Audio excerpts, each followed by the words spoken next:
à paillettes sur Instagram et sur Ravelry. Je reviens vers vous aujourd'hui pour un épisode un peu différent. Je suis en plein déménagement et j'ai décidé de prendre un peu de temps entre deux cartons pour vous montrer les objets que j'utilise au quotidien pour le tricot. Et voilà, donc aujourd'hui je vais pas parler forcément d'encours, de laine, de projet, mais plutôt les aiguilles que j'utilise, les objets que j'apprécie, voilà. Donc je me suis dit que c'était le moment puisque je suis en train de tout emballer dans les cartons et que je ne l'ai jamais fait jusqu'à maintenant. Et je voulais vraiment vous remercier parce que c'est complètement fou. On a atteint plus de 3400 abonnés sur cette chaîne. C'est waouh.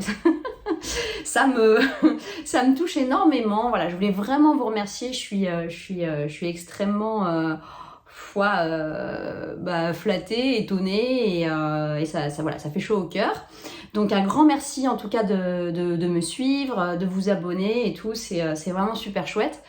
Voilà. Donc déjà, avant que je commence à vous montrer les choses que j'utilise dans la pratique du tricot au quotidien, je vais déjà vous montrer mon t-shirt aujourd'hui que je porte puisque je l'ai enfin fini. Donc c'est le Earth Warmer Tee. Voilà, que j'ai tricoté avec les fils de Ars Natura de Sabine. Donc c'est un mélange de mérino et de lin. Et voilà, donc je l'ai fini il n'y a pas très longtemps, il y a, je sais pas, une bonne semaine on dirait. Et je l'ai bloqué, voilà. Donc vraiment, il est super agréable à porter. Là en ce moment, il fait un temps ni trop chaud, enfin voilà, on est en été donc il fait au moins 20 degrés, mais il fait pas très chaud non plus à Amsterdam, donc voilà, il est parfait. Je sais pas si on voit bien. Désolée pour le bruit, ma chaise à roulettes. Voilà, donc je l'avais déjà montré avec sa dentelle, ses petites côtes, ses petites noppes et là encore de la dentelle. C'est pareil dans le dos. Voilà. J'ai vraiment apprécié le tricoter, c'est allé super vite, donc je peux que le recommander. La seule chose que je voulais vous dire sur ce modèle, faites attention ici, enfin non, en tout cas vous allez peut-être pas faire l'erreur, mais moi en tout cas je me suis plantée. Ici en fait il y a comme des côtes, mais en fait c'est pas vraiment des côtes, je sais pas comment on peut appeler ça, c'est pas des côtes brisées, mais en gros il y a un rang où on fait vraiment des côtes et un rang en fait où c'est pas vraiment des côtes, on fait c'est pas du poinderie, je sais plus exactement, mais bref, il y a quelque chose qui est un petit peu différent. Je l'ai pas fait, et en fait, parce que j'ai lu trop vite le patron, comme souvent, et je m'en suis rendu compte au niveau des manches, parce qu'au niveau des manches, ils disent de reprendre donc ces côtes, et ensuite de faire, je sais plus combien de rangs de côtes 1-1, comme pour le bas. Et là, je me suis dit, ah mais c'est bizarre, en fait, ça fait des côtes très longues. Et c'est là que je me suis rendu compte qu'en fait, je n'avais pas fait exactement ce qui était écrit dans le patron. Donc, bon, franchement, c'est pas très grave, ça se voit pas tellement. Enfin, je trouve que par rapport à la photo du modèle, c'est pas choquant, mais juste, voilà, c'est une erreur que j'ai faite. Là aussi, hein, donc cette bande-là, normalement, c'est pas des côtes comme ça, 1-1, toute simple. C'est un petit peu différent. Voilà, quand on va aller trop vite et qu'on lit pas ses patrons, donc voilà. Sinon, quoi d'autre, la dernière fois que j'ai filmé un podcast, j'étais en train de vous parler d'un châle de Stefan West que je suis en train de tricoter. J'ai bien avancé, je peux vous le montrer. Pourquoi je vous le montre? Parce que j'ai très très hâte de le finir pour en commencer un autre. J'ai vraiment très envie de tricoter le Fantastic Shawl, toujours de Stefan West. Surtout depuis que j'ai vu une version magnifique de Sophie Zen, qui a elle aussi une chaîne qui s'appelle Au fil de la ruche, et elle en a fait un qui est vraiment sublime. Donc bon, c'est un patron que j'ai toujours apprécié, et vraiment depuis que j'ai vu le sien, je dis mais j'ai vraiment très très envie de le faire. Et voilà, donc je vous montre ce que j'ai fait avant de vous parler matériel. Donc là, je suis dans la dentelle, enfin. Voilà. Donc j'ai commencé cette bande, aïe aïe aïe ça tourne, j'ai pas un câble assez long, ça va aller, c'est de pas perdre la dentelle parce que c'est très pénible. Voilà, j'ai commencé ces énormes jours là, en mohair et soie. Et donc en fait, il y a trois bandes comme ça de méga jours à faire avant de rabattre. Donc voilà, ça avance quand même pas mal. C'est pas un châle immense. Bon, là, il est pas, évidemment, je peux pas vous le montrer dans toute sa longueur, mais voilà, ce sera un châle moyen, je dirais. Voilà. Et donc, bah écoutez, ça va, ça se passe bien. En revanche, la dentelle, donc avec les grands jours comme ça dans le mohair, je trouve que, enfin, c'est pas, voilà, c'est pas très sympathique à faire. Ça demande quand même pas mal de concentration. Donc pour faire les jours, là, on fait des yarn over, des jetés. Et on fait par exemple, il y a des rangs où on en fait 4 ou 5 jetés, et ensuite il faut tricoter, voilà. Il faut pas les perdre, quoi. Donc et en fait, il y a de la dentelle, il y a la grille, elle est, enfin c'est pas une grille. L'explication, j'aime pas non plus. Il y a pas de grille, mais c'est comme ça. Sur l'endroit et sur l'envers. Donc faut faire un petit peu attention.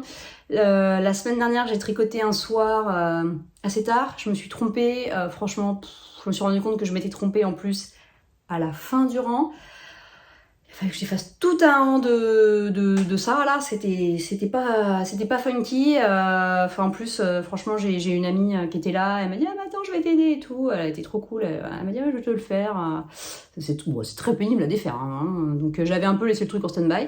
Donc voilà, c'est juste, c'est pas le plus fun. C'est pas le truc qu'on fait. Peut-être à l'extérieur ou en voiture ou en regardant un film. Il faut être quand même un peu focus. Donc voilà. Pourquoi je vous montre? Parce que avant de vous montrer les objets là, donc avant c'est le bazar, hein, c'est l'antre du tricot. Je suis en train de tout ranger, il y en a partout. Je voulais vous montrer pourquoi j'ai trop envie de le finir et de commencer un nouveau châle. C'est que comme je déménage, j'ai décidé d'aller une dernière fois chez Stéphane et Pénélope. Évidemment, j'ai acheté de la laine.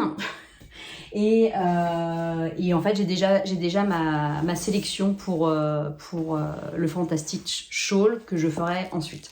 Donc, je vais vous montrer mon choix de couleur. Alors, ce que je veux faire comme combinaison.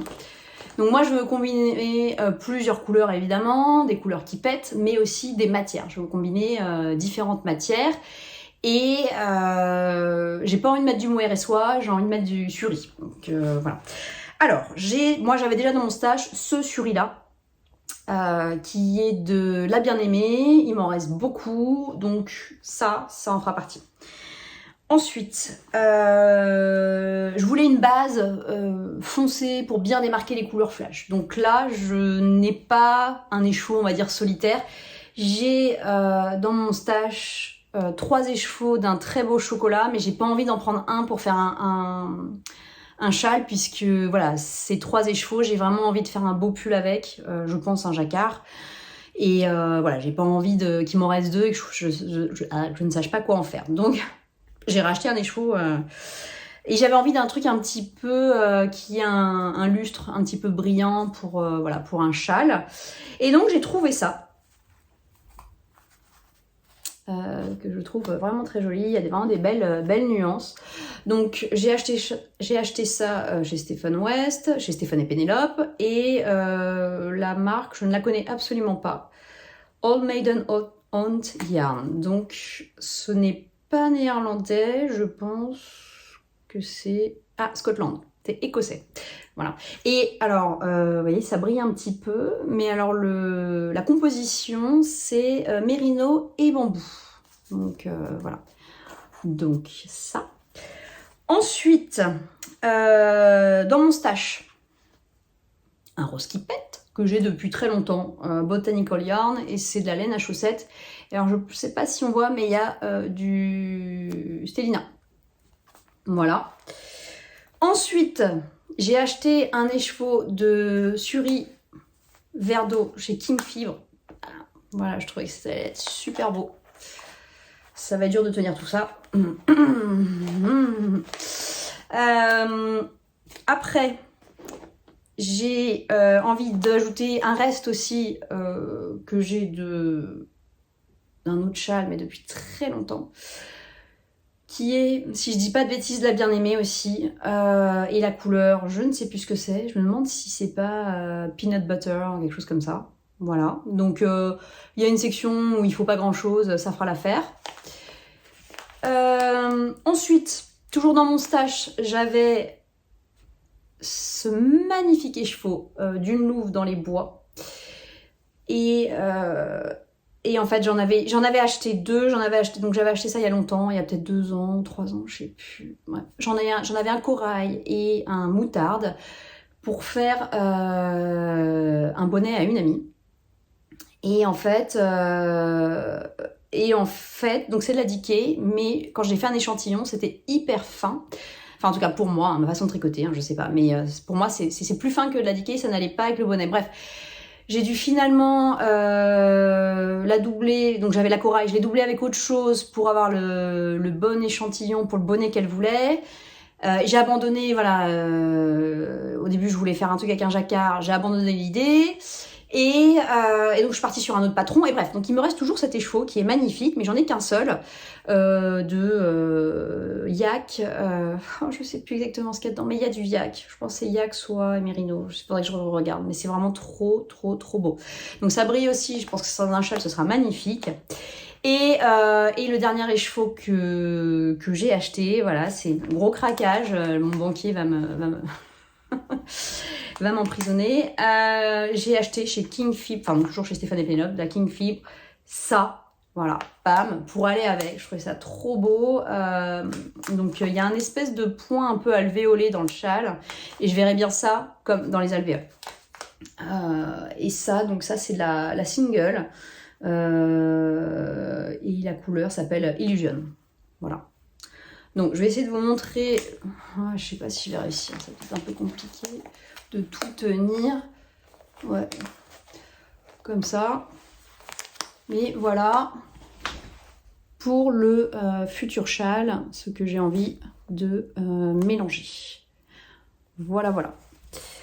Donc il faut que je mette le turbo sur l'autre, évidemment, c'est une très bonne idée en plein déménagement, hein. Voilà. Surtout la dernière fois, je vous ai dit que j'avais aussi envie de monter un dernier top d'été. Je n'ai pas commencé. Bref, c'est toujours comme ça. C'est pas grave. On fait ce qu'on peut et le principal, c'est de se faire plaisir. Alors, voilà. Donc ensuite, maintenant que je vous ai montré ça, je vous parle du matériel que j'ai chez moi, que j'utilise. Voilà, c'est pas du tout, comment dire, parce que j'utilise ça qu'il faut utiliser ça. C'est pas peut-être ce qu'il y a de mieux ou ce qu'il n'y a pas de mieux, je sais pas. Voilà, c'est ce que moi j'aime, ce que j'utilise et ce que j'apprécie au quotidien. Donc déjà, mes aiguilles à tricoter. Je ne tricote pratiquement que avec des aiguilles bambou. J'ai commencé, moi, le tricot avec des aiguilles droites, de manière très classique. Je faisais les coutures et tout, c'était il y a longtemps. Et quand je suis passée en aiguille circulaire, j'ai voulu toujours avoir cette sensation d'aiguille en bois, bambou, bois, peu importe, sur les doigts. J'aime pas trop le métal. En plus, je tricote souple, et donc j'ai remarqué que quand je tricote avec des aiguilles en métal, je tricote encore plus souple, ça glisse et tout. Alors, je tricote pratiquement exclusivement avec des aiguilles en bois. Sauf quand c'est des matières qui sont un peu rêches, un peu qui glissent pas. Par exemple, le lin, je tricote en aiguille avec des aiguilles en métal. Les chaussettes aussi. Tricoter des chaussettes en 2,25 avec des aiguilles en bambou, c'est être à peu près sûr de les casser. Voilà. Donc les chaussettes, quand c'est des tout petits numéros, je tricote aussi avec des aiguilles en métal. Et donc quand je suis passée au tricot circulaire, j'ai commencé avec des Knit Pro. Et voilà, Knit Pro, j'ai un kit de Knit Pro que j'ai utilisé des années. Un kit d'aiguilles interchangeables, voilà, Knit Pro Symfony, j'en étais très contente. Jusqu'à ce que je découvre, évidemment, Xiaogu. Donc là, évidemment, les câbles ils font vraiment toute la différence à mon sens. Et donc petit à petit, bah, j'ai switché pour Xiaogu. Alors j'ai toujours mon kit de Knit Pro que j'utilise vraiment si mes aiguilles Xiaogu sont toutes sur des ouvrages et que j'ai pas d'autre solution. Je dois avoir aussi une ou deux paires d'aiguilles non interchangeables Adi. J'aime beaucoup cette marque. Mais vraiment au niveau des câbles, voilà, j'ai pas décidé d'acheter un kit Adi ou quoi que ce soit. Je suis passée chez Xiaogu.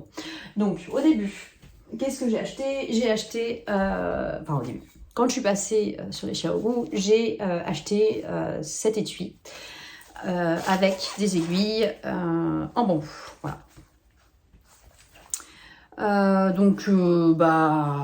J'en suis ravie.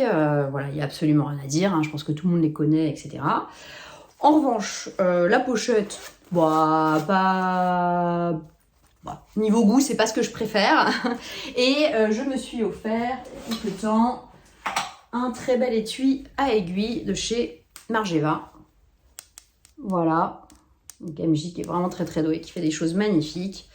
Et donc là, dans l'ancienne pochette, j'ai laissé les gros numéros parce que franchement, je tricote très peu avec les grosses aiguilles, genre 6, 8, 10. Donc ça reste un peu, voilà. Hein. Et celles que je transporte le plus, donc c'est les petites, les 3, 3,25, 3,5, 3,75, 4, 4,5, 5. Voilà, donc là, elles sont rangées. Donc vraiment le travail à l'intérieur, c'est magnifique. J'ai toujours avec moi donc des câbles dans la partie ici zippée. Et aussi un mètre au cas où. J'ai aussi... ça franchement... J'ai ça, mais c'est pas nécessaire parce que on peut très bien lire le numéro sur les Xiaogu. Pas besoin d'avoir une règle à aiguille. Ça, c'est un peu... ça sert pas à grand chose, à mon avis. Voilà. Donc, ça, un objet que je voulais vous montrer, que j'affectionne particulièrement pour ranger mes aiguilles. La petite pochette de Margiela. J'ai aussi des sacs à projet. J'en ai un là. J'en ai même deux. J'avais acheté aussi celui-ci que j'aime beaucoup. Voilà, donc toujours la même personne, la même marque. J'aime beaucoup ce qu'elle fait, j'aime beaucoup son univers, j'aime beaucoup ses podcasts, donc je peux que recommander. Et j'ai celui-ci aussi, où il y a mon châle que je suis en train de tricoter en ce moment. Voilà, qu'elle m'avait très gentiment offert, il est trop beau. Voilà, donc après, des sacs à projet, j'en ai évidemment plein d'autres. Je vais pas forcément tous les sortir là, c'est pas forcément le but. Voilà, je vais plutôt parler objet. Ensuite, donc toujours sur les aiguilles, j'ai dans cette très grosse pochette. Alors cette très grosse pochette Lama. C'est une pochette que j'avais achetée il y a très longtemps sur un festival en Écosse qui s'appelait le Eden Yarn Festival. C'était génial, ça n'existe plus. Je l'ai acheté, je crois, si je dis pas de bêtises. C'était en 2018. Voilà. C'était en 2018 et je l'avais acheté, je crois, sur le stand de Kettle Yarn. Dans cette grosse pochette, je mets tout le bazar. J'ai toutes les aiguilles non interchangeables. Voilà. Donc, comme je vous disais, en métal, j'ai mes câbles et en métal, j'ai quand même de quoi tricoter des chaussettes. Voilà. J'ai des 2,25, 2,5. Je dois peut-être avoir du 3 aussi. Et j'ai des câbles. Des câbles pour les grosses aiguilles, des câbles pour les petites aiguilles. Donc voilà, c'est vraiment mon bazar à Xiaogu qui rentre pas dans une pochette classique. Voilà, j'ai pas forcément besoin, quand je me balade, d'avoir tout ça avec moi. Mais là, il y a vraiment le stock, quoi. Et par exemple, quand j'utilise un câble, je mets l'étui du câble, normalement, dans cette pochette pour éviter que ça se balade partout et essayer de m'y retrouver un petit peu. Donc ça, c'est vraiment à la maison, tout le temps à côté de moi. Voilà. Ensuite, j'ai, comme toutes les tricoteuses, je pense tricoteurs, ce que j'appelle la trousse à outils. Donc, alors cette petite trousse, comme vous pouvez le voir, je l'avais achetée à San Francisco. Je l'ai tout le temps avec moi quand je me déplace avec mes ouvrages de tricot. Et alors là, c'est vraiment la trousse de dépannage, premier secours, il y a tout. Donc évidemment, j'ai un mètre ruban. Alors celui-ci, je l'ai de chez Lily Comme Tout. Voilà, elle est très jolie. Bon, des mètres rubans, je dois en avoir 2-3. J'ai ça, ce sont des aiguilles de tapisserie pour rentrer ses fils. J'ai des ciseaux. J'ai des aiguilles à torsade à paillettes. J'ai des petits marqueurs qui se baladent partout. Alors, récemment, j'ai une copine qui m'a offert ça et je les trouve super. Alors, toc, ça. Je ne me souviens plus de la marque. Je vais essayer de vous retrouver le nom. Alors ça, ce sont des petits anneaux marqueurs qui sont souples. C'est comme des élastiques à cheveux un petit peu. Et ils sont super légers. Alors on dirait des clochettes, mais c'est pas des clochettes, hein, ça fait pas de bruit. Et je les aime vraiment beaucoup parce qu'ils sont pas trop gros, ils s'accrochent pas dans la laine, ça fait un petit arc-en-ciel. Je les aime beaucoup. Alors attendez, je dois voir la marque. J'ai un autre truc de la même marque. Je vais me trouver, ça s'appelle... Fantastique, c'est pas là. Alors, où est-ce que j'ai mis ça? Je ne sais pas. Ah oui, voilà, j'ai trouvé. Flox. Voilà, j'ai aussi une aiguille à torsade souple que j'ai jamais utilisée, qu'elle m'a offert. C'est la même amie qui m'a offert ça. Et la marque s'appelle Flox. Donc ça, c'est voilà, très sympa. Donc j'ai ça, j'ai évidemment un ou deux arrêts de mailles. J'ai tout le temps, normalement, là je n'ai pas, je sais pas pourquoi, mais genre un fil de coton, un truc pour arrêter des manches si besoin, voilà, un truc pas poilu. Des protège aiguilles comme ça, petits, qui prennent pas trop de place. Du paracétamol, ça peut toujours servir en prise de tête sur un patron de poche. Voilà, donc j'ai plusieurs petites choses. Ce que je voulais vous montrer, c'est surtout, il y a 2 choses que je trouve extrêmement utiles quand on voyage. Si jamais vous devez prendre l'avion, je vais vous montrer. Faut que je retrouve le deuxième. Où est-ce qu'il est? Attendez. Évidemment, je ne le trouve pas. De pas être dans cette trousse. Bref, j'en ai un, je vous le montre tout de suite. C'est ça. J'ai acheté ça aux États-Unis, mais c'est la marque Clover, donc ça doit se trouver. Donc c'est un pendentif. Moi, je ne le porte pas en pendentif, mais voilà, c'est un pendentif. Et en fait, ce qu'on ne voit pas, mais c'est qu'entre chaque petite encoche, là, il y a des lames. Et donc ça vous permet de couper vos fils, même dans les endroits où vous n'avez pas le droit d'avoir des ciseaux. Donc avion, pas de problème et tout. Ça, c'est cool. Et en fait, ce que je voulais vous montrer, mais je ne le trouve pas, je ne sais pas où il est, j'ai comme un mini bonhomme qui est grand comme ça, et en fait, on peut enlever la tête, et c'est des mini ciseaux, mais je ne sais pas où il est. Donc voilà. Ensuite, qu'est-ce que j'ai dans cette magnifique trousse? Un objet que je trouve très beau, mais que j'utilise pas non plus énormément. C'est un compteur de mailles. Voilà. Donc ça, je l'avais acheté chez Lily Comme Tout et la marque c'est Twill and Print et je trouvais vraiment très très beau parce que il y a une espèce de papillon avec une tête de mort. Là, il y a des paillettes hologrammes, il y a un écheveau. Je trouvais que c'était vraiment un bel objet.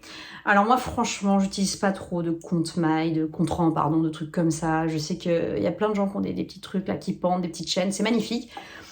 Franchement, j'en vois pas trop l'utilité. Moi, je marche pas mal avec les marqueurs en poule. J'en mets un, puis après, je compte au-dessus, comme ça. Et voilà. Et puis, je déplace le truc au fur et à mesure. Bref, peut-être aussi parce que j'ai jamais utilisé. Et du coup, j'ai pas l'habitude. Je sais pas. Bref, en tout cas, j'avais acheté ça parce que je trouve que c'est un bel objet. Derrière, en fait, c'est un pins. Moi, je le mets pas en pins sur un sac à projet et tout, parce que j'ai toujours peur qu'après la laine s'enroule dedans. Mais ça m'arrive de temps en temps d'avoir besoin de compter un truc, je sais pas, pour une torsade ou je sais pas quoi, et je l'utilise. Mais voilà, mais je trouve que c'est un bel objet. Voilà. Dans le tricot aussi, il y a des choses qui sont pratiques. On va acheter une boîte de marqueurs en poule parce que c'est pratique, ça pèse rien. J'en ai tout le temps dans ma petite trousse à outils. Mais après, il y a aussi les jolies choses. Voilà, il y a qu'on utilise peut-être moins. mais voilà, qui font plaisir. Oui, marqueur ampoule, hein, pour ceux qui ne savent pas ce que j'appelle marqueur ampoule, c'est ça. Donc ça, voilà, ça vaut rien, c'est pratique, ça pèse rien, ça s'en mêle pas mal. Alors, je viens de prendre derrière là une boîte. Ça, c'est ma boîte à marqueurs. Dedans, j'ai énormément de marqueurs, voilà, je vais vous montrer. Alors, c'est le bazar, hein, de pins, c'est tout. Ça, c'est la boîte à trésors. Donc, il y en a beaucoup en fait. C'est des trucs que j'ai eu, qu'on m'a offert, etc.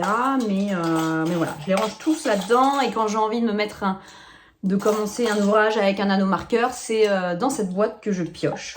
Donc il y a des trucs, c'est vraiment, il y a des trucs très jolis, il y a des trucs, c'est n'importe quoi.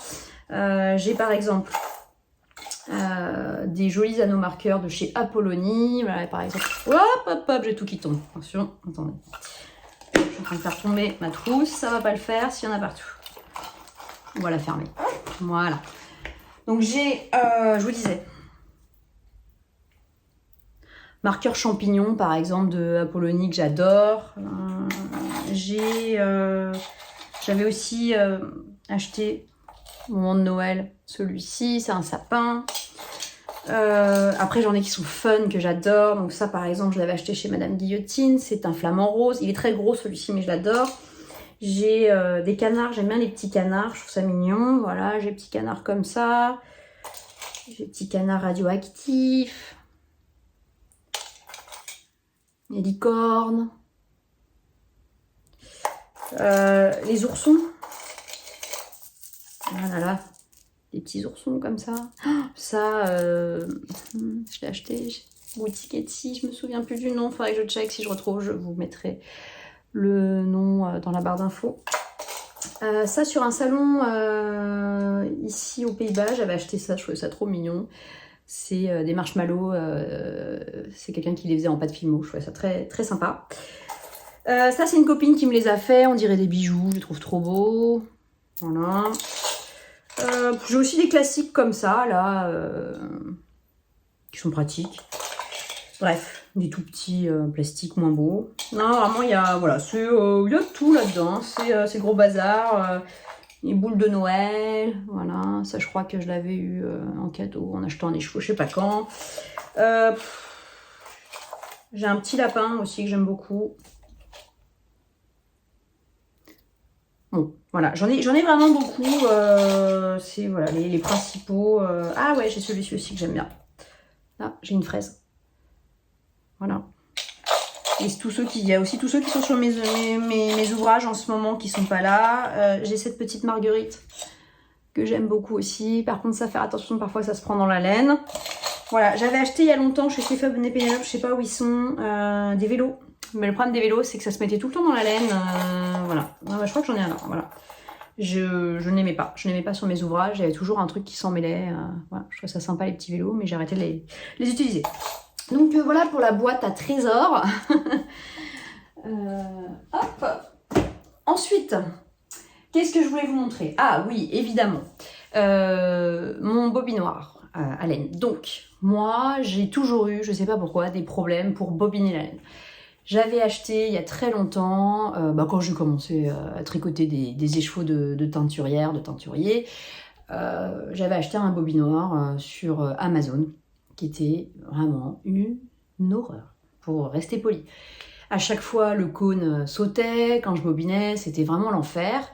Et mes amis m'avaient dit, mais Vanessa, pourquoi t'as acheté un truc comme ça vient de Chine et tout, c'est pas de la bonne qualité, tu devrais prendre un Knit Pro, c'est bien et tout, sans acheter un truc, voilà. Donc j'ai acheté un Knit Pro, j'ai plusieurs copines qui en sont ravies, etc. Et le Knit Pro, pas de bol, il est arrivé avec un défaut de fabrication. Évidemment, je m'en suis rendu compte quand le délai pour le renvoyer était dépassé, parce que j'avais pas besoin de bobiner tout de suite de la laine. Et en fait, vous voyez, pour le fixer sur un support, il y a un pas de vis et le papillon ne tournait pas bien. J'ai pas réussi à en trouver un autre, j'ai amené dans un magasin de bricolage, j'ai un cordonnier ici adorable qui avait réussi à trouver un peu une astuce, on avait mis des disques de liège pour... Bref, ce truc-là n'a jamais été stable, ça marchait pas bien, je pétais des câbles, voilà. Et donc, Noël l'année dernière, je me suis fait un cadeau, je me suis offert un bobinoir électrique. Alors ouais, je sais, c'est un peu le truc de magasin. Pourquoi bobinard électrique? On n'a pas forcément de bobinard électrique. Ouais, mais franchement, ça change la vie. Moi, je déteste bobiner, je trouve que c'est une perte de temps. Voilà, donc j'ai acheté et j'en suis ravie. Mon bobinoir électrique chez Hack Direct. Donc ça, je l'ai depuis Noël l'année dernière. Et voilà, c'est une tuerie. Rien à dire, on appuie sur le bouton, ça bobine tout seul. C'est trop trop bien. Donc en revanche, je l'ai acheté en Angleterre. Donc enfin, je l'ai commandé en Angleterre. Je me souviens pas du prix exact. C'est entre 100 et 150 euros. Je me souviens plus exactement. Mais du coup, vous avez des frais de douane. Si je dis pas de bêtises, ici aux Pays-Bas, c'est 20%. Donc ça, il faut regarder. Voilà, en France, je sais pas combien c'est. Dans d'autres pays, peu importe. Mais il faut regarder combien vous allez payer en plus de droits de douane pour le faire venir jusque chez vous. Merci Brexit. Donc voilà, donc là voilà, j'avais pas l'occasion de le faire livrer chez quelqu'un, c'est quand même un peu lourd et tout, donc j'en suis ravie. C'était mon cadeau de Noël l'année dernière. Ouais, je me suis fait ça comme cadeau. Et en fait, autre chose que je voulais vous dire, c'est que là, donc la prise, quand vous le recevez, il y a pas ça. Moi j'étais hyper vénère. Je reçois le truc, je suis ouais trop bien, je vais bobiner 15 chevaux. Il n'y a pas de prise. Et en fait, j'avais écrit un mail en disant, bah quand même, à ce prix-là, c'est un peu abusé les gars, vous auriez pu mettre une prise. Oui, mais non, quand on l'envoie à l'étranger, comme c'est pas les mêmes prises, on sait pas, voilà, on laisse les fils à nu et c'est à vous de mettre une prise. Bon, c'est pas compliqué, mais c'est juste que, voilà, je vous le dis, mon mari, gentiment, m'a fait le truc, il m'a acheté ça, l'embout, là, il m'a mis des fils et tout, et voilà, c'est absolument pas compliqué, mais juste, je vous le dis, si vous le commandez, vous n'avez pas la prise, vous avez juste un câble avec des fils à nu qui arrive chez vous. Voilà. Il est livré avec deux cônes, comme ça. Ensuite, des vidoirs. Des vidoirs, j'ai moi, alors là, un truc que je devais acheter sûrement, je sais plus. Non, je sais pas. Je pourrais pas vous dire, je me souviens pas. Que j'ai pas payé cher du tout. Le mien, voilà, c'est pas une marque, c'est rien du tout. C'est un dévidoir en bois. Non, pourquoi ah, voilà, ouf, je vais me mettre un coup. Classique, hein, rien à signaler de particulier. Ça fait le job. Il en existe en plastique, métal, qui sont beaucoup plus petits en fait. Celui-ci, au final, prend pas mal de place. Moi, j'avais pris en bois parce que je trouvais qu'esthétiquement, c'était plus joli, mais ça prend quand même plus de place qu'un parapluie en métal ou en plastique. Voilà. Ensuite, dans les objets que j'utilise, j'ai aussi ça. Donc vous savez, pour mettre votre pelote quand vous tricotez, franchement, je l'utilise pas énormément, mais voilà, j'en ai un. Voilà, celui-ci, je l'avais acheté, c'est la marque Schrepius, qui est une marque néerlandaise, toujours en bois. Voilà. Ensuite, toujours dans les objets utiles, ça je pense qu'il y a beaucoup de gens qui connaissent aussi, ce qu'on appelle les Scooby-Doo, hein, les The Knitting Barber. J'utilise énormément aussi, donc les petits fils Scooby-Doo pour mettre en attente les mailles, donc souvent pour des manches, choses comme ça, c'est très très utile. C'est une amie qui me l'avait offert, cette petite boîte, et franchement je l'utilise tout le temps, donc ça vraiment top. Je peux que le recommander. Ensuite, je vais vous parler de deux objets tricot que je trouve très beaux. Alors, c'est absolument pas nécessaire, mais c'est des choses, des beaux objets. Voilà.